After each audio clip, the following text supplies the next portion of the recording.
యేసుక్రీస్తు వారి ఘనమైన నామంలో మీ అందరికీ మరొకసారి శుభములు. ఇప్పుడు లెంటీ డేస్లో ఉన్నామని మీ అందరికీ తెలుసు. లెంటీ డేస్లో మనం చేస్తున్న ప్రార్థనలు మరి ప్రభు ఆలకిస్తున్నాడని మనకు తెలుసు. మరి ఈ విధంగా మనం అందరం కూడా ఉదయకాలంలో లేచి మన ప్రభు అయిన యేసుక్రీస్తు వారిని ఆరాధించుట మనకి ఎంతో ఘనత.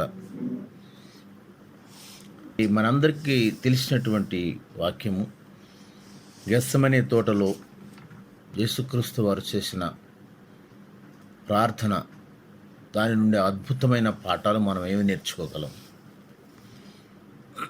బైబిల్ అనేది ఒక పెద్ద రియల్ ఫ్రెండ్ లాంటిది. మనకి ఎప్పుడు తోడుగా ఉంటే మనకు అనేక విషయాలు మనకు తెలుస్తూ ఉంటాయి. ముఖ్యంగా మన నిజ జీవితంలో కూడా ప్రతి సంఘటన, ప్రతి సందర్భం కూడా మనకు ఒక క్రొత్త పాఠాన్ని నేర్పుతూ ఉంటుంది. యేసుక్రీస్తు వారి అంట ఆనాడు బహుజనముగా అనేక మంది వెళ్ళిరి. శాస్త్రులు, పరిసయ్యులు అంటారు కదా, ఏమిటి లోకమంతా యేసు వెంటనే వెళుతున్నది? మనందరికీ తెలుసు. ఎందుకు వెళ్తున్నాడంటే ఆయన అద్భుతమైన కార్యములు చేసేవాడు, ఆయన మహత్తరమైన కార్యములు చేసే. మరి ఆయన జీవించినటువంటి 33.5 సంవత్సరాల్లో, లాస్ట్లో ఉన్న 3.5 సంవత్సరాలు ఆయన సేవా జీవితంలో, మరీ ముఖ్యముగా 6 నెలల టైంలో ఎన్నో అద్భుతాలు చేశారు. తను తాను మరి 100% నరుడుగాను 100% దేవునిగాను నిరూపించుకున్నటువంటి గొప్ప దేవుడు ఆయన.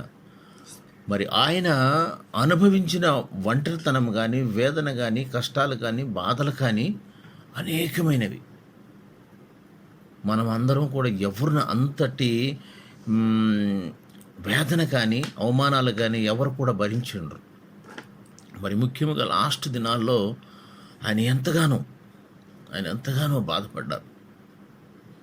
మన గురించి ప్రార్థన చేశారు. ఆయన తన తండ్రి పని మీద ఎంతో మరి ఆతుర కలిగి, ఇంట్రెస్ట్ కలిగి పనిచేశారు. అనేక మంది మరి భక్తులు మరి చెప్తున్న మాట ఈ గెత్సెమనే తోటలో చేసిన యేసుక్రీస్తు వారి ప్రార్థన చాలా ప్రముఖమైనది. ఇది వరల్డ్లో అత్యుత్తమైనటువంటి ప్రార్థన. ప్రపంచంలో అనేక మంది ఆయన తిరగడానికి కానీ, అనేకమైన క్రైస్తవ బిడ్డలు జ్ఞానోదయం అవుటకు గాను ఈ యొక్క గెత్సెమనే తోటలో ఆయన చేసినట్టు ప్రార్థన, మరి ఆయన మనకి చూపించిన మార్గము మరింతవరకు ఎవరు చూపించలేదు. మరి అమెరికా ఒక 100 మంది ఎమినెంట్ పర్సన్స్, గొప్ప వ్యక్తుల్ని ఇంటర్వ్యూ చేసి, బాబు మీ అందరినీ కూడాను మేము కొంతకాలం ఒంటరిగా ఉంచి జైల్లో పెట్టాలనుకుంటున్నాం, ఒంటరి జీవితం ఎలాగో ఉండాలో చూపించాలని కోరుకుంటున్నాం. అలాంటప్పుడు మీరు మీతో తీసుకెళ్ళేటువంటి ఏమన్నా వస్తువు కానీ, పుస్తకం కానీ ఉందనంటే ఆయన అందరూ కూడా 100% they have given reply, will take only the Holy Bible. చూడండి మరి ఎంతటి వారికి నిజమైన స్నేహితుడు. ఈ బైబిల్లో అనేకమైన విషయాలు, అనేకమైన మర్మాలు, అనేకమైన గొప్ప విషయాలు ఉన్నాయి. వీటన్నిటిని మనం చదువుతూ అర్థం చేసుకుంటూ ఉంటే, మరి మాతో పాటు మాకు సీనియర్ ఒక ఆయన NIT వరంగల్లో ఎంటెక్ చేసి ఆయన జాబ్ చేస్తూ, ఆయన ఒక ఆయన అంటుండేవారు కదా, అప్పుడు కూడా ఆయన పాపం మ్యారేజ్ అయిన 9 సంవత్సరాలకి భార్య చనిపోయింది.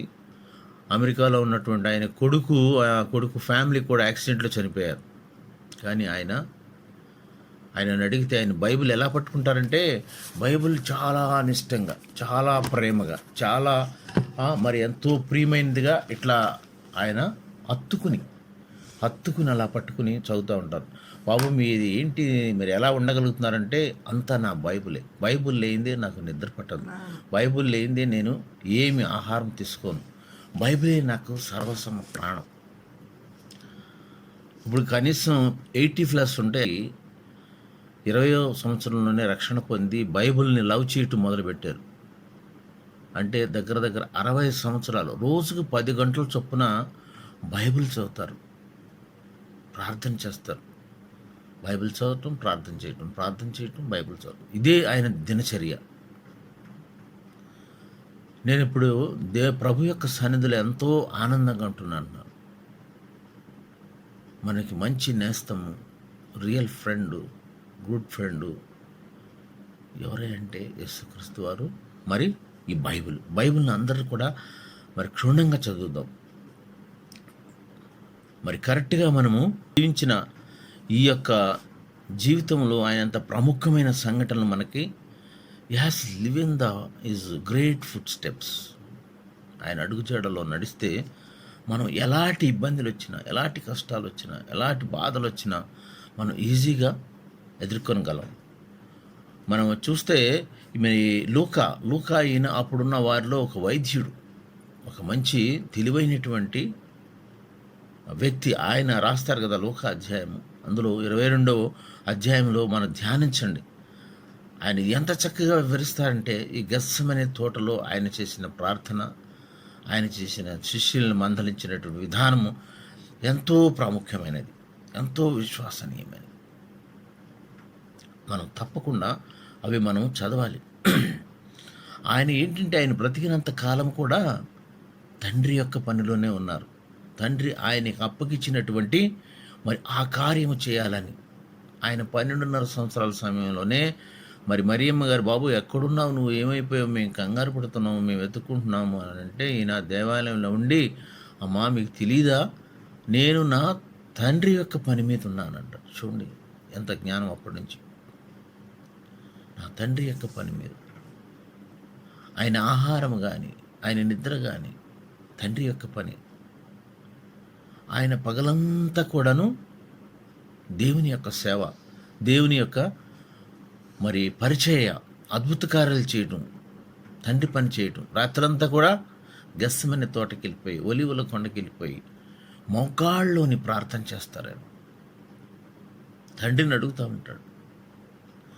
ఒక వాక్యంలో, తండ్రి నీ చిత్తమైతే ఈ గిన్నె నా వద్ద నుంచి తొలగించమంటారు. కానీ ఇంకాను మనము జాన్ 4వ చాప్టర్లో కూడా చూస్తే 4th చాప్టర్లో సమరయ స్త్రీ గురించి ఉంటుంది. సమరయ స్త్రీ గురించి అక్కడ ఉంటుంది. ఆయన మధ్యాహ్న సమయం అందు ఆమె బావి దగ్గరికి వచ్చినప్పుడు మనకందరికీ తెలిసిన విషయమే. కానీ శిష్యులేమో ఆ గ్రామానికి వెళ్ళి ఆహారం తీసుకురావని వెళ్తారు. ఈ నిమిత్తం మేము ఒక ఆత్మనైనా రక్షిస్తాం, పాపులను రక్షిస్తాం అని ఆయన వేచి చూస్తూ ఉంటాడు. తర్వాత మనకందరికి తెలిసిన విషయమే, ఆమెకు జీవజలాలు అనేటువంటి ఇస్తారైనా ఆమె తెలుసుకుంటుంది ఈయన మెస్సయ్య అని. అప్పుడు శిష్యులు, ఎందుకు మీరు ఆమెతో మాట్లాడుతున్నారంటే ఆయన అంటారు కదా, నేను నా యొక్క తండ్రి పని మీద ఆత్మల రక్షణ గురించి మరి నేను పనిచేస్తున్నాను అంటున్నాను. ఎంత మంచి మాటలు చూడండి. మార్కు 1వ అధ్యాయము, మార్కు రాసినటువంటి 1వ అధ్యాయము 35వ వచనంలో అంటారు, ఇంకను చీకటి ఉండగానే యేసు ఒలీవల కొండ వైపు వెళ్ళి ఆయన పెందలకడనే లేచి ఎప్పుడండి, తెల్లవారుజామునే, ఇంకా చాలా చీకటి ఉండగానే బయలుదేరి అరణ్య ప్రదేశంలోకి వెళ్ళి అక్కడ ప్రార్థన చేయొచ్చు. ఆయనకి ఒక ఇల్లు లేదండి. మరి ఆ వాక్యంలో చెప్తారు, నక్కలకు బొరిళ్ళు ఉన్నవి, ఆకాశ పక్షులకి గూళ్ళు ఉన్నాయి, మరి మనిషి కుమారుడు తలవాల్చుకుంటే స్థలం లేదు. ఆయన అరణ్యంలోకి వెళ్తాడు, మృగాలతో ఉంటాడు. ఆయనకి భయం లేదు. ఆయన ఎక్కువగాని ఒంటరి ప్రార్థన. మన జీవితంలో ఒంటరి ప్రార్థన ఉన్నదా? మన బైబిల్లో చెప్తున్నాడు, మీరు మీ ఇంటికి వెళ్ళి మీ గదికి తలుపు వేసుకుని ఏమంటారు, నిద్రపోమని అంటారా? తలుపు వేసుకుని ఒంటరిగా ప్రార్థన చేయమంటారు. ఒంటరి ప్రార్థన. ఈయన ఒంటరి పోరాటం కోరారు. ఎవరి కొరకు? మన కొరకు, మన పాపం రక్షణ కొరకు. ఈ పాపం అనేటువంటి ఈ గిన్నెను ఆయన తీసుకున్నట్టు, ఏ పాపము లేనటువంటి యేసుక్రీస్తు వారిని ఒక పాపముగా చేశారు. Is not a sinner and made him a sin. పాపంగా చేశారు. ఎవరి గురించి? మా పాపములు, మన పాపం అన్నీ కూడానైనా ఆ కల్వరి శిలువ మీద భరించుటకు ఆయనకి ఇష్టమైంది. ఇంకా జాన్ 7:53 ఒకసారి చూడమ్మా. యోహాను రాసిన పత్రిక 7వ అధ్యాయము, యోహాను సువార్త 7:53.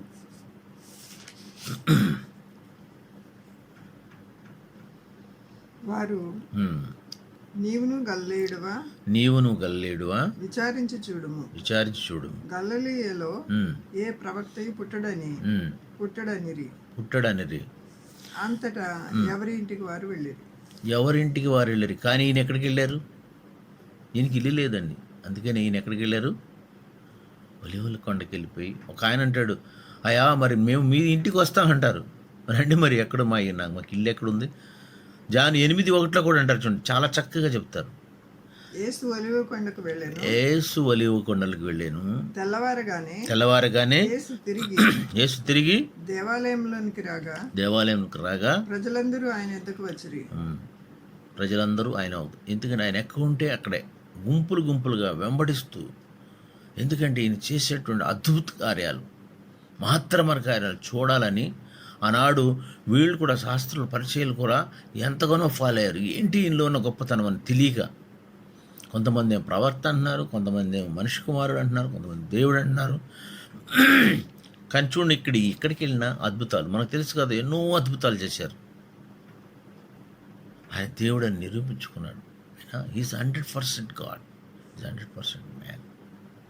మనకులానే శరీరం దాల్చి, మనకులానే బాధలు, నొప్పులు అన్నీ భరించారు. ఎంతో మరి అరణ్యములలో యేసుక్రీస్తు ఉన్నారు, మృగాలతో ఉన్నారు. మాథ్యూ 4:1-4 ఒకసారి చూడండి. మాథ్యూ 4వ అధ్యాయము 1-4 అక్కడ కూడాను యేసుక్రీస్తు వారు చెప్తారు. 4వ అధ్యాయము. అప్పుడు యేసు అపవాది చేత శోధింపబడి ఆత్మ వలన అరణ్యమునకు కొనిపోబడింది. చూడండి, ఎక్కడికి తీసుకెళ్ళాడు ఆయన? అరణ్యం తీసుకెళ్ళి. మనకు తెలుసు, ఈ రాళ్ళని రొట్టెలుగా చేసి తినమంటాడు, ఈ కొండ మీద నుంచి దూకేయమంటాడు. కానీ ఆయన చేస్తాడా? అన్నిటికీ కరెక్ట్గా జవాబు చెప్తాడు. ఆయన ప్రదేశం ఎక్కడంటే అరణ్యం, కొండలు. అక్కడికి వెళ్ళటం, ప్రార్థన చేయటం, ప్రార్థన. World the greatest wonderful prayer ఏదంటే గెత్సెమనే చోటలో ఆయన నేర్పినటువంటి ప్రార్థన. ఇంతవరకు ఇంకెవరు కూడా చేయలేదు అలాంటి ప్రార్థన, ఇంకెవరు కూడా చేయలేరు కూడా. అందుకని దీన్ని ఏమంటారంటే వరల్డ్స్ గ్రేటెస్ట్ వండర్ఫుల్ ప్రేయర్. మనకు చూడండి, ప్రార్థన చేయాలి. కొంతమంది అంటారు, అయ్యా ఇదిగో మా బాబు 10th క్లాస్ ఎగ్జామ్స్ వెళ్తుంది, ప్రార్థన చేయాలని. మాకు ఇంట్లో ఆర్థిక ఇబ్బందులు ఉన్నాయి, ప్రార్థన చేయండి అంటారు. ఏమని చేయమంటారు? మీరు ప్రార్థన చేయండి. మనకు తెలిసి ఎస్తేరు గ్రంథంలో ఎస్తేరు ఏమంటుంది? నేనును నా పనికత్తులను ప్రార్థన చేస్తాం, ఉపవాసం ఉండి ప్రార్థన మీరు చేయండి అంటారు. అంటే ఏంటంటే మాస్టర్ గారు చేయాలి ప్రార్థన, కానీ మనం చేయం. మన ప్రార్థనలు ఎలా ఉంటాయంటే ఒక పెద్ద లిస్ట్ రాసేస్తాం. లిస్ట్ రాసేసేసి, నాకు ఇది కావాలయ్యా, ఇల్లు కావాలయ్యా, కారు కావాలయ్యా, మరి మాకు మగపిల్లడు కావాలయ్యా, ఆడపిల్లలు ఉండేవాళ్ళు ఏమంటారు? మగపిల్లలు కావాలయ్యా, పిల్లలు లేని వాళ్ళు పిల్లలు కావాలయ్యా. అందరికీ కూడా లిస్ట్ రాసేసి, ప్రభువా మీకు చిత్తమైతే ఆమెనని మాకు సంతకం పెట్టమంటారు. కానీ ఒక దైవజనుడు అంటారు, అట్లా కాదు, తెల్ల కాగితం మీద మీరు సంతకం పెట్టి, ప్రభువా మేమేం చేయాలి? నీ చిత్తం. చూడండి, మరి ఒక కుష్ఠిరోగి అంటాడు కదా, అయ్యా నీకు ఇష్టమైతే, నీ చిత్తమైతే నన్ను శుద్ధినిగా చేయమంటారు. మనం అలా చేస్తామా? ప్రభువా నీకు ఇష్టమైతే మాకు రక్షణ దయచేయి, అయ్యా నీకు ఇష్టమైతే మా పిల్లవాడు 10th క్లాస్ పాస్ చేయి, మీకు ఇష్టమైతే మాకు ఒక గృహమియ్య అని అట్లా అడుగుతామా? మనం ప్రార్థన చూడండి ఎలా ఉంటుందంటే స్వార్థంతో కూడినటువంటి ప్రార్థన. ఎంతోమంది ప్రార్థన చేసినప్పుడు మనం చూస్తాం కదా, మరి ఆదరణ పొందాడు. అట్లా ఆగరు, దానియేలు ఎంతమంది ఉన్నారండి, జవాబు పొందారు. మనోహ భార్య, వాళ్ళందరూ కూడా బిడ్డలు లేనప్పుడు అయా అని గోజాడి కన్నీటితో. ప్రార్థనలో ఉన్నటువంటిది మహత్తరమైన శక్తి, ప్రార్థనలో ఉన్నటువంటి గొప్ప శక్తి. ప్రార్థన అనేది లేకపోతే బ్రతుకులేదు. ప్రార్థించండి, ప్రతి విషయంలోనూ దేవుని కాళ్ళు పట్టుకుని ప్రార్థించండి. మరి ఈ యొక్క గెస్సెమనే తోటలో మనకు తెలుసు, గెస్సెమనే అంటే అరబ్ భాషలో మీరు చూసే ఉంటారు, నువ్వులు కానీ లేకపోతే ఈ ఒలివ గింజలు కానీ తీయడానికి ఒక గానుగ లాంటిది పెట్టి దాని నుంచి నూనె తీస్తారు. అందుకని యేసుక్రీస్తు వారి యొక్క బాధలు సిలువ మీదే కాదండి, గెస్సెమనే తోటలోనే ఆయన యొక్క చెమట రక్త బిందువులుగా మారి ఆయన కూర్చుని మోకాళ్ళు వేసిన చోట తడిచిపోయేదంట. మనం ప్రార్థన ఎలా చేస్తున్నాం? మోకాళ్ళలోని సాష్టాంగంగా ఉండి మరి ప్రభుని ఆరాధిస్తున్నామా? ఎంతమంది మన జీవితాల్లో ప్రార్థనలో ఉన్నటువంటి గొప్ప మరి ఈ యొక్క మహత్తరమైన వండర్ఫుల్ పవర్ని తెలుసుకుంటున్నాం? మన ప్రార్థన చేసే విధానం ఎలా ఉంటుంది? నేను ఈ యొక్క గెస్సెమనే తోటలో ఉన్నటువంటి ఈయన ప్రార్థన నుంచి 7 ముఖ్యమైన అంశాలు నేను చూడాలని ఆశపడుతున్నాను. ఒకటి ఏంటంటే ఏకాంతమైన ప్రార్థన, లోన్లీ ప్రేయర్. చూడండి, ఏకాంతంగా ఉన్నప్పుడు మనం ప్రార్థన చేస్తే మన మనసు మన పాపాలన్నీ ఒప్పుకొని మనం ఆయన్ని అడగాలి, అయ్యా నన్ను క్షమించానని. అలాగే వినయ విధేయతలతో కూడినటువంటి ప్రార్థన ఉండాలి. మరో తర్వాత తండ్రి, అయ్యా, అబ్బా అని మరి రిక్వెస్ట్ పూర్వకంగానే సంబోధించేటువంటి ప్రార్థన ఉండాలి. 4వదిగా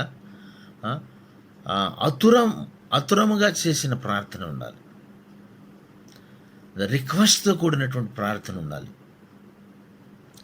మరి పట్టుదలతో విసుకక వదలక ఆయన పట్టుకుని చేసేటువంటి ప్రార్థన ఉండాలి. మరి 6వదిగా తండ్రి చిత్తమునకు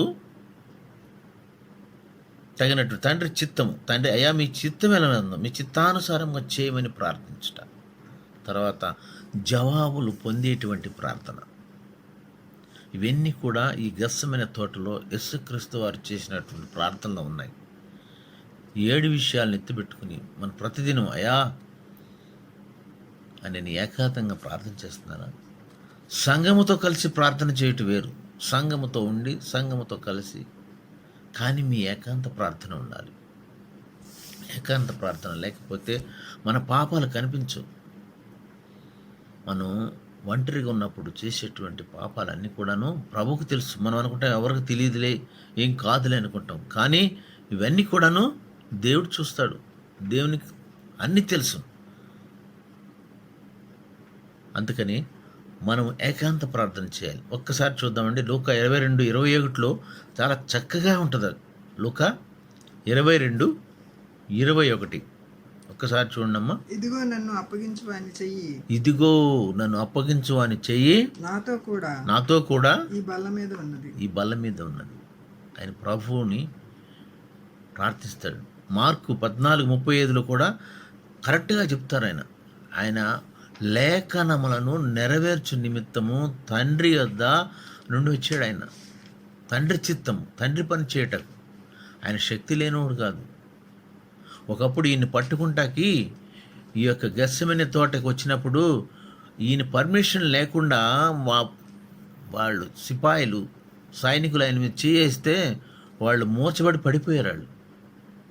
ఈయన కూడాను ఈయన చిత్తముతోనే ఆయన ప్రాణాన్ని అప్పగిస్తాడు, ఆయన ఆత్మ అప్పగిస్తాడు. ఈయన చిత్తం లేనిదే, ఈయనకి ఇష్టం లేనిదే ఏమి జరగదు. మార్కు 14:35 ఏమంటుంది? కొంత దూరం సాగిపోయి నేల మీద పడి సాధ్యమైతే ఆ గడియ తన యొద్ద నుండి తొలగిపోవాలని ప్రార్థించుచు ప్రార్థించు నాయనా తండ్రి తండ్రి. చూడండి ఎలా అడుగుతున్నారు. అయ్యా తండ్రి, అబ్బా మీకు సమస్తము సాధ్యమే. ఈ గిన్నె అంటే ఎవరైనా మన పాపాల గిన్నె. ఈ గిన్నెను నా యొద్ద నుంచి తొలగించు. నా ఇష్టం ప్రకారం కాదు, అయినను నా ఇష్ట ప్రకారం కాదు, నీ చిత్త ప్రకారమే కానిమ్మని. చూడండి ఆయన ఎలా చేస్తున్నాడు ప్రార్థన. మనం ఎలా ఉంటాం? అయ్యా నాకు ఇది కావాలి, లిస్ట్ పెట్టేస్తాం, పెద్ద లిస్టు. ఆయన అంటున్నాడు కదా, నీ చిత్తమైతే, నీకు ఇష్టమైతే ఈ గిన్నెను నా వద్ద నుండి తొలగించమన్నాడు. అది చాలా కష్టమైన పని అండి. అది మరి ఎవరు చేయలేరు. ఆయన తండ్రి మాట నెరవేర్చటకు గాను నా పాపములన్నిటినీ ఆ పాప గిన్నెలో వేసి ఆ సిలువ భారం భరించి అయినా చనిపోయి తిరిగి లేచి మన కొరంచుండి అక్కడ కూడా తండ్రి యొక్క కుడిపార్శ్వం నుండి మరి విజ్ఞాపన చేస్తున్నారు, మనందరూ రక్షింపబడాలని, మనందరూ నీతి మార్గంలో నడవాలని. చూడండి, how much is taking care us. మనం శోధనలోకి వెళ్ళకుండా రక్షణ పొందాలంటే మనకి ఈ యొక్క ఏకాంత ప్రార్థన ఉండాలి. తర్వాత వినయ విధేయతలతో చేసినటువంటి ప్రార్థన. ఆయన ఎలా ఉంటారంటే సాష్టాంగముగా సాగిలపడి. లూకా 22:41 క్లియర్గా ఉంటుంది. లూకా 22:41 ఆయన ఎంతో వినయముతో మరి చూడండి సాష్టాంగపడి చదువు. లూకా 22:39 నుంచి ఒక్కసారి తరువాత ఆయన బయలుదేరి వాడుక చెప్పు. చూడండి, అలవాటు చెప్పున ఆయన వాడుక. It's routine. మనం చేస్తే ఎప్పుడన్నా ప్రార్థన ఆయన వాడుక చెప్పున ఒలీవుల కొండకి వెళ్ళగా శిష్యులను ఆయన వెంట వెళ్ళి ఆ చోట చేరి వారితో శోధనలో ప్రవేశకుండునట్లుగా ప్రార్థన చేయడం చెప్పి వారి యొద్ద నుండి రాతివేత దూరం వెళ్ళి మోకాళ్ళుని. వారి వద్ద రాతివేత అంటే ఒక బలవంతుడు ఒక రాయి పట్టుకుని ఇసిరితే ఎంత దూరం వెళుతుందో అంత దూరం వెళ్ళి ఎలా అన్నారు? సాష్టాంగంగా మోకాళ్ళలోని. ఎంతమందికి మనం మోకాళ్ళ ప్రార్థన ఉందండి? మోకాళ్ళ ప్రార్థన అంటే ఇప్పుడు మనం ఒక మోకాళ్ళని కొంతమంది అంటే ముసలాళ్ళు అయిపోయాం, మోకాళ్ళు పట్టేసి మోకాళ్ళు గుజ్జు అయిపోయింది.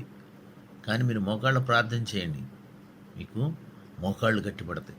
మోకాళ్ళ ప్రార్థన, తగ్గింపు ప్రార్థన, సాష్టాంగంగా పడి మరి ఆయన్ని ప్రార్థన చేస్తారు. అలాంటి ప్రార్థన మనకు ఉన్నదా?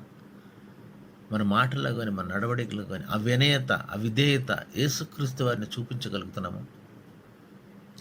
ఈ గెత్సెమనే తోటలో ప్రార్థనలో తండ్రి చూడు ఎట్లా అడుగుతున్నాడు, తండ్రి ఈ గిన్నె నా యొద్ద నుండి, మళ్ళీ అక్కడ ఏ గిన్నె నా వద్ద నుంచి తొలగి. అట్లాగే మార్కు 14:35 కూడా అవే సాష్టాంగంగా శిష్యులకి హెచ్చరిస్తారు. మీరు మెలకువగుండి ప్రార్థన చేయమంటే వారు ఏం చేస్తారు? నిద్రపోతూ ఉంటారు. అదేనంటే మీరు అప్పగింపు పడుతున్నారని మాకు దుఃఖంగా ఉందంటారు. దుఃఖంగా ఉంటే మీరు ప్రార్థన చేయండి. మీ దుఃఖము, మీ కష్టాలు, మీ బాధలు తొలగిపోవాలంటే the only one source and way is the prayer. ఒక భక్తుడు అంటాడు, prayer is the greatest weapon అంటారు. ప్రార్థనతో ఏదైనా సాధించవచ్చు. Nothing is impossible for the prayer. చూడండి ఎంత మంచి ప్రార్థన అయినా. ఒకటి ఏకాంతంగా ప్రార్థన, రెండు వినయ విధేయతలతో కూడినటువంటి ప్రార్థన, మూడోది తండ్రి అని. తండ్రి అనే పదం తర్వాత మనం వస్తే చెప్పుకోవచ్చు. తండ్రి అనే పదం చాలాసార్లు సంబోధించాడు ఆయన. మరి ముఖ్యంగా ఈ లూకా జాన్లోని చాలాసార్లు తండ్రి, అయ్యా తండ్రి అని సంబోధించి ప్రార్థన చేస్తాడు. లూకా 22:42 ఉంటుంది. ఇందాడు చూసాం కదా, తండ్రి నీ చిత్తమైతే ఈ గిన్నెను నా వద్ద నుంచి తొలగించు, అయినను నా ఇష్టం కాదు. చూడండి, నీ చిత్తమే సిద్ధించును గాక. ఇంకా ఆయన ఉన్న సంబంధం ఏంటంటే ఈ శిలువ మీద ఉండగా ఆయన మొదటి వాక్యంలోనూ ఏమంటారు? తండ్రి అని అంటారా? మరి తర్వాత 4వ వాక్యంలో కూడా దేవా దేవా నన్ను ఎలా నా చేయి విడిస్తుంది. మరి 7వ వాక్యంలో ఏమంటారు? మళ్ళీ అక్కడ కూడా తండ్రి, అక్కడ కూడా ఆయన రిక్వెస్ట్ పూర్వకంతో. కానీ ఈయన బాధపడేవాడు కాదు. ఈ శిలువ మరణము, కొరడా దెబ్బలు, గడ్డం పీకివేయటం, ముళ్ళ కిరీటము, వీళ్ళు ఉమ్మువేతలు, అవమానాలు ఇవన్నీ కూడా ఎంత ఈజీగా భరించారు. కానీ సిలువ మీదకి వెళ్ళిన తర్వాత ఆయన 3 గంటలు ఉన్నారు. ఆకాశంలో కాళ్ళకు చేతుల మేకులతో వేలాడు. చూడండి ఎంత కష్టం అది.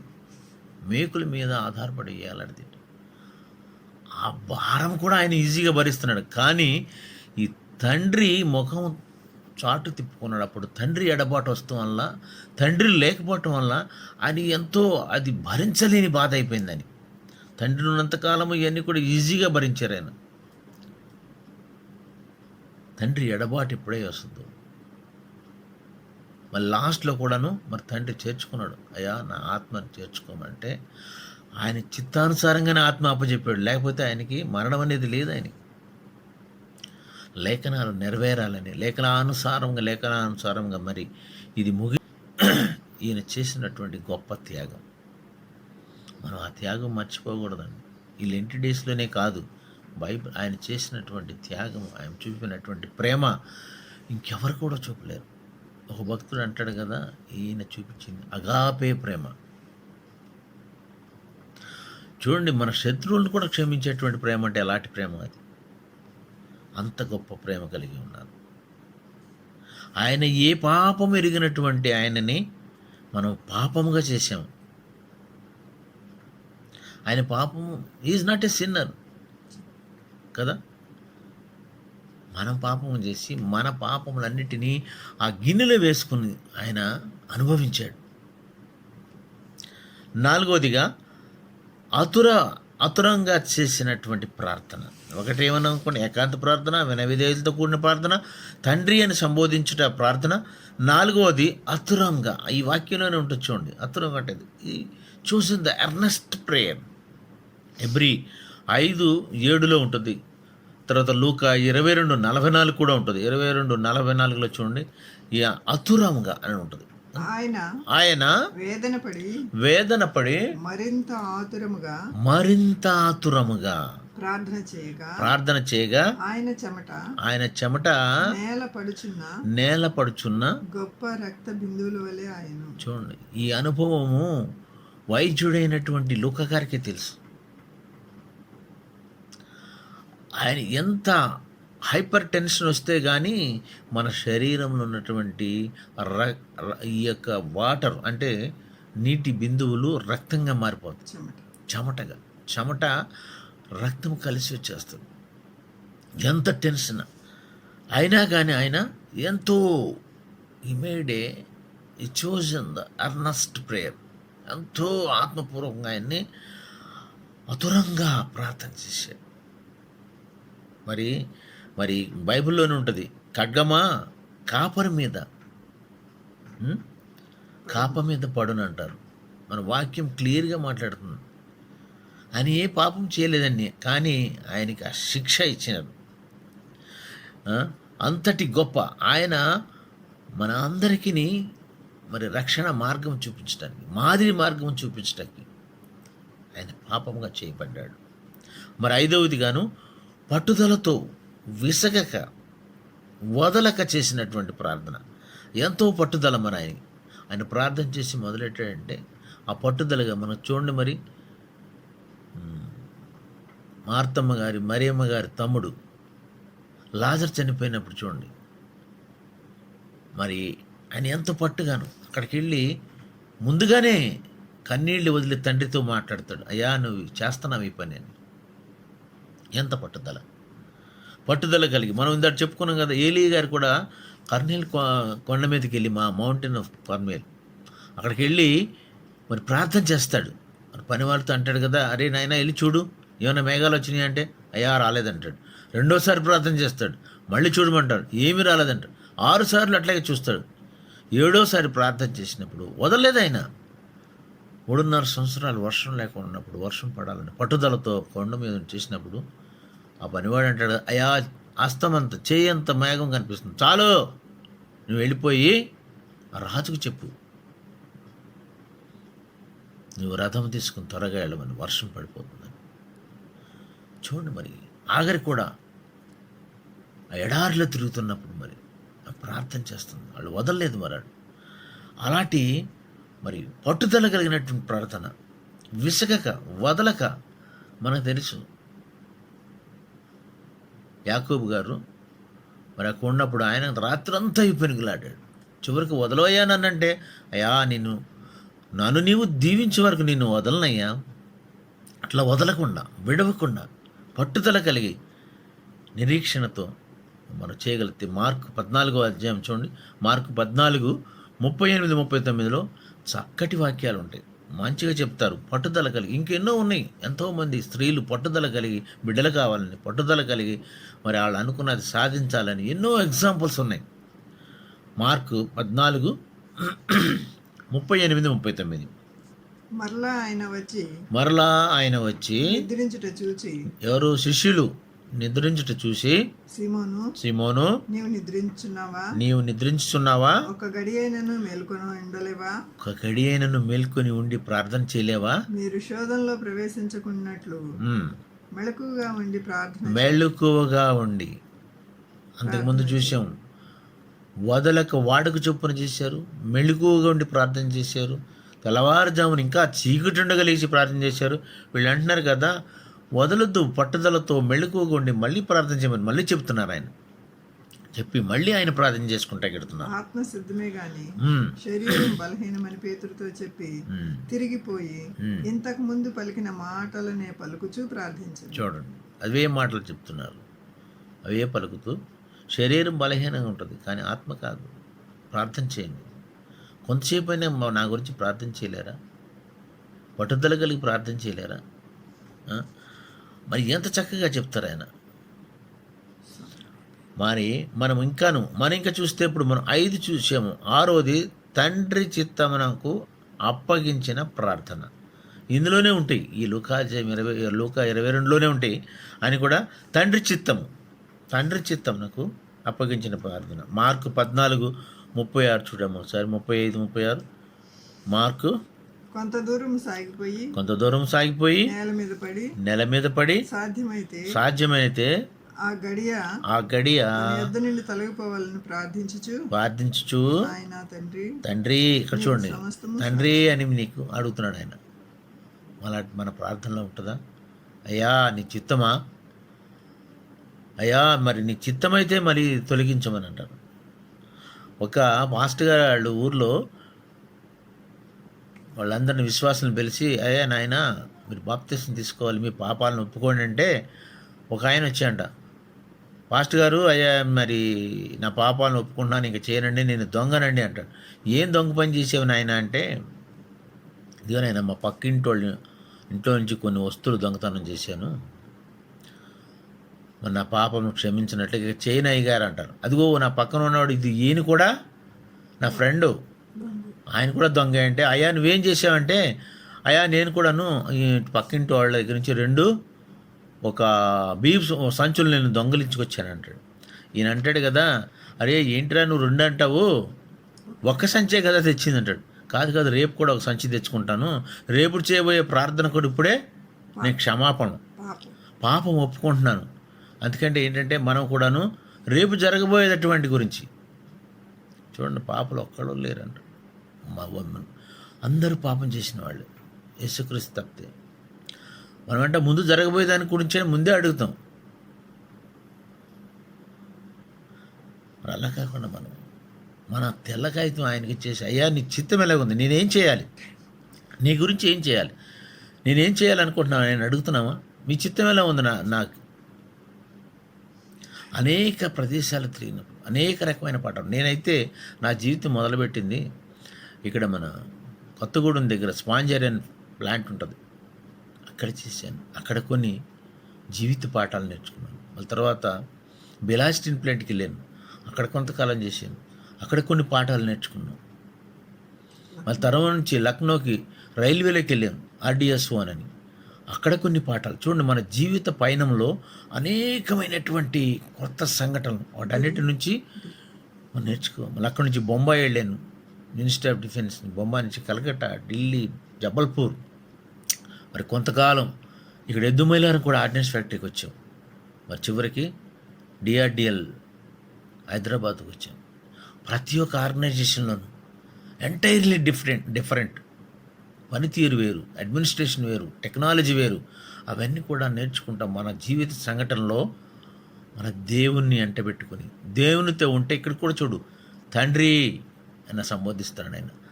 ఆ తండ్రి సాన్నిహిత్యం, సాంగత్యం, తండ్రి యొక్క సహవాసం ఉన్నప్పుడు ఇంకేం బాధలు అవన్నీ కూడా ఈజీగా తుడిచేశాడు.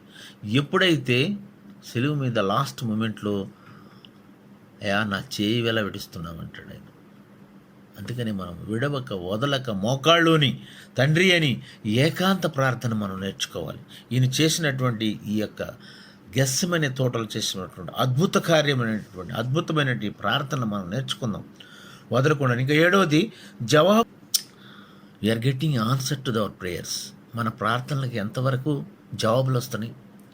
జవాబు వచ్చే వరకు కూడా నన్ను నీవు దీవించే వరకు నేను వదలను. మంచి పాట కూడా ఉంటుంది. ఏకాంతంగా ప్రార్థన, ఒంటరి పోరాటం, రియల్ ప్రేయర్ అండి ఇది. మనము ఏమి చేయాలన్నా కానీ దేవుని అడగాలి, అయ్యా నీ చిత్తమా, నీకు ఇష్టమైతే ఇది చేయని. కుష్ఠరోగి ఎంత మంచి ప్రార్థన చేశాడే. ఈయన మన దొంగ కూడా సిలువ మీద, యేసు నీ రాజ్యం వచ్చినప్పుడు నన్ను కూడా జ్ఞాపకం చేసుకుంటావా. చూడండి, ఒక చిన్న మాట, హంబుల్ ప్రేయర్. మనకి శంకర ప్రార్థన కూడా తెలుసు. ఎంత మంచి ప్రార్థనలు ఉన్నాయి, ఎన్ని నేర్చుకోవచ్చు, ఎన్ని జవాబులు ఉన్నాయి ఇందులోను. ఈ యొక్క ప్రతి ఒక్క సంఘటన, ప్రతి ఒక్క మరి బైబిల్లో ఉన్నటువంటి ఎగ్జాంపుల్స్ కానీ ఉపమానాలు కానీ ఎంతో విధంగా చెప్పారు. అటు నుండి మనం ఎన్నో ఈ అద్భుత పాఠాలు మీరు నేర్చుకోండి. ఈ గెస్సమైన తోటలో ఇక జవాబు పొందినటువంటి ప్రేయర్కి వెళితే మనము ఇక్కడ లూకా 22:43లో కూడాను అది క్లియర్గా ఉంటుంది. దేవదూత వచ్చి అప్పుడు పరలోకము నుండి ఒక దూత ఆయనకు కనబడి ఆయనను ఎవరునండి, యేసుని, ఈయన బాధపడుతున్నాడని తండ్రి పంపించాడు. జవాబు వచ్చింది, తండ్రి ఆలకించాడు. ఇక్కడ ఒక దూత దిగి వచ్చింది. జవాబు పొందినటువంటి ప్రార్థన మాకు ఉన్నదా? మన బైబిల్లో ఆదికాండం నుంచి చూస్తే అబ్రహాం దగ్గర నుంచి, మోషే దగ్గర నుంచి, మన దగ్గర చెప్పుకున్నాం ఎస్తేరు, ఎంతమంది ఉన్నారండి. వాళ్ళు ఉపవాసం ఉండి సాగిలిపడి అంగలార్తూ తండ్రి అబ్బా అని ఎంతగానో మరి బ్రతిమలాడి ప్రార్థన చేసి ఆయన జవాబు పొందినాడు. మనకు అలాంటి ఆ తృష్ణ ఉన్నదా జవాబు పొందేటువంటిది? చూడండి, ఒకటి ఏకాంత ప్రార్థన మాకు ఉన్నదా? వినయ విధేయతలతో కూడినటువంటి ప్రార్థన ఉన్నదా? తండ్రి అబ్బా ఆయన సంబోధించేటువంటి ప్రార్థన కలిగి ఉంటున్నామా? మరి అతురంగా చేసినటువంటి ప్రార్థన ఉంటుందా మన జీవితంలో? అదేవిధంగా మరి ఇంకా చూస్తే తండ్రి చిత్తము అని, మీ చిత్తమునకు అని ప్రార్థన చేసినట్టుందా? జవాబు పొందేటువంటి ప్రార్థన మనకుంటుందా? మనం ఏదైనా ప్రార్థన మొదలెడితే, ఒక మిషన్ మొదలెడితే, అది కంప్లీట్ అయ్యే వరకు, జాబ్ వచ్చే వరకు ప్రార్థన చేయాలి. అయ్యా మరి ఆశ్చర్యం, మీ చిత్తం అయితే నాకు ఇది దయచేయవయ్యా. చూడండి ఎంత మంచి మంచి ప్రార్థనలు ఉంటాయి. కుష్ఠరోగి అంటాడు, చూడండి మీకు ఇష్టమైతే, నాకు ఇష్టమే అంటాడు. అట్లాంటి ప్రార్థన మనము ఈ గెత్సెమనే తోటలో యేసుక్రీస్తు వారు చేసినటువంటి ఈ అద్భుతమైన ప్రార్థనల నుంచి అద్భుతమైన పాఠాలు మనం నేర్చుకోవాలి. అందుకనే విడవక వదలక అందరూ కూడాను ప్రార్థన చేయండి. ఈ కొన్ని మాటలు మన దేవుడు మన కొరకు దీవించునుగాక. ఆమేన్.